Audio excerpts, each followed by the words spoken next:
Don't you tell me, how come after just 6 months you don't think you're going to make it? Your Honor, I'm going to be honest with you. I thought I married my lover. I ended up marrying my mother. What do you mean by that? All right? Just to be quite frank with you, this lady is crazy. She's called all my friends after we got married, told all my friends, literally everybody I know, look, he can't associate himself with you no more. He can't come hang out with you no more. He can't go to the bar with y'all no more. He can't do nothing with y'all. I'm like, really? Ms. Jacobs, did you call everybody in his phone to tell him he can't associate with him anymore because he's married to you? I did not call everybody in his phone, but I did let some people know that he was starting a new life. He was moving on into his manhood, and that he was going to have to leave all them fun and games behind. What? Now, how did you determine who you were going to call? Did you just call the women? Did you call the people you didn't like? It was, family and some friends, couple you friends here and there. Members of his family to tell them that he couldn't associate with them anymore? Yes, that he had to chill out and relax and get his married life on. When I first met him, he telling me these stories, he wanted to get into his manhood. Could I help him and show him the right way and groom him, So I was like, all right, I can do that. And part of it was leaving all those childish things behind. Welcome back to the channel. If you're new here, welcome to the channel. And don't forget to show some love to the channel. How can a woman teach a man how to be a man? This is just crazy. This man better run away from this woman. Well, family's not childish. It can be when they all about fun and games all the time. Fun and games and hanging out when he and said drinking. He knew you 30, 45 days before you got married? It's about 6 weeks. About 6 weeks. Now, I didn't force him. He came pushing up on me. Now, I see Mr. Noyd out there about to have a stroke. Yeah, Mr. Noyd, Exactly, Judge Toller. Yeah, okay, hang on. Mr. Noyd, how are you, sir? How you doing, I take it you are not in favor of this union. No, not of course. She had the nerves to call me Papa Noyd. She 10 years younger than me. Stay 17 years apart. How you gonna call me Papa Noyd? How old are you? I'm 21. How old are you? How old are you? 30s. 30 what? Now, come on, Judge Toller. Now, you know. I'm 53, proud of it. That's a woman's secret. 38, aren't you? How would you know that? He said it. He said his age and the age difference. That's one of the things right there. That's immature. He's always going around blasting our age difference. Like, chill out on that. Everybody doesn't need to know that. Both of them crazy, Your Honor. Both of them. Crazy like crazy. Mr. Noyd, tell me about it. She blew something all right. She blew his mind. That's what she did. She blew his mind. The girl is crazy. Crazy. He crazy. Both of them crazy. Oh, come on, Scotty. Tell me what crazy things she's done. First of all, when they got married, she called me, want me to teach him how to be a man. I said, you married him. You teach him how to be a man. He's still a kid.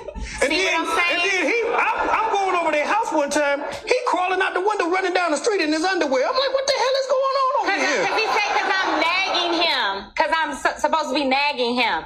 I'm trying to get this man, whip him into shape. He's immature. He's too clingy. He's 21. Ms. Jacob, what did you think you were getting when you got somebody who was 21 years old? What did you think he was going to bring to the table? Some penis. She said penis. A paycheck. Penis and a paycheck.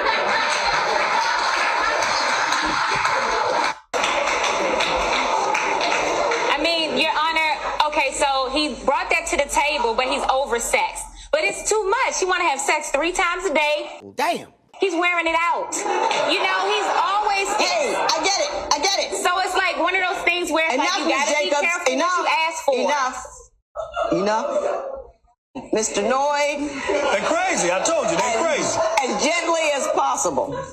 Can you tell me whether or not there is a disparity in your sex drives? There is, Your Honor. I come home from work, and I like a little foreplay. My foreplay sometimes it has to be, me getting some food. And I come into the house. She got a TV dinner ready for me. And I'm like, how you expect me to want to have sex with you when you feeding me TV dinners? And she be eating all gourmet meals, coming home talking about she was at IHOP. I'm like, well, you go feed me.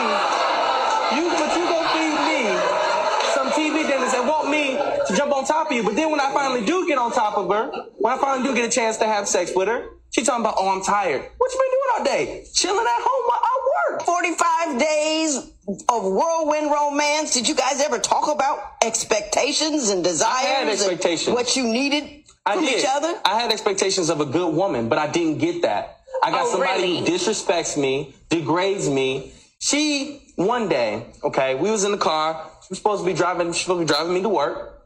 She gets mad because I changed the station of the radio to some hip hop.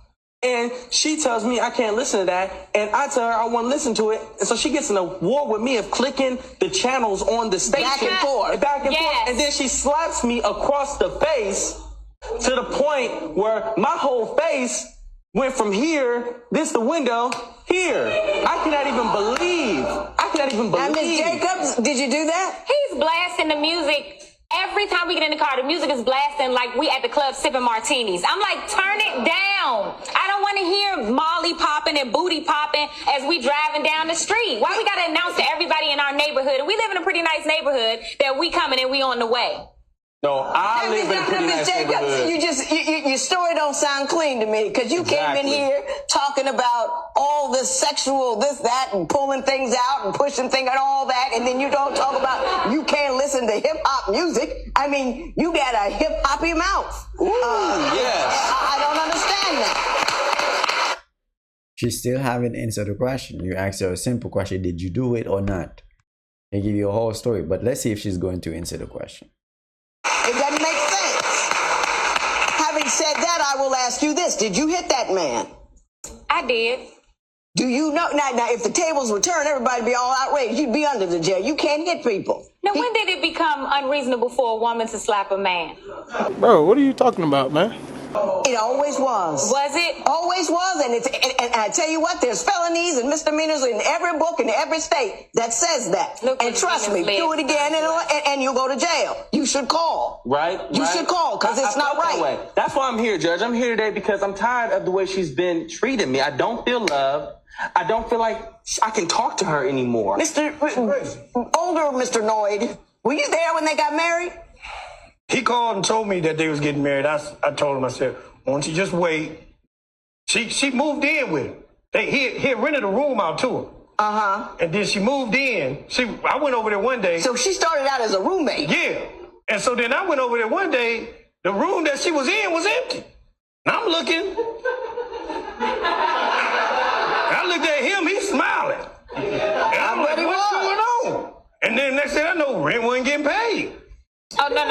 My side of the rent was getting paid. He's got a Peter Pan syndrome. He don't want to grow up. He don't want to work. You know what No, he's it doing? ain't that. Somebody was holding up their legs, so I didn't go to work. Mr. Noyd, go ahead and finish. He told me he wanted to be a man. I said, well, to be a man, you got to take care of your woman. You got to get up. You got to go out here and work. You got to finance this romance. You can't just lay up under this. Mr. Noyd Sr., did you talk to the boy? Did you say anything to him about being 21 and getting married and not having their I talked act to him. The together? cows came home. He didn't hear nothing I said. I was like, man, don't do it. Don't do it. I'm telling you, she crazy. He got caught up in all this good. And see, that's the problem. That's his problem. He keep looking behind and not looking ahead. He looking behind. I would agree. That's the problem. He need to look towards his future, and that's his anchor. She's complaining about all the stuff that he's not doing as a man, but she's on that pick that man. This is just crazy.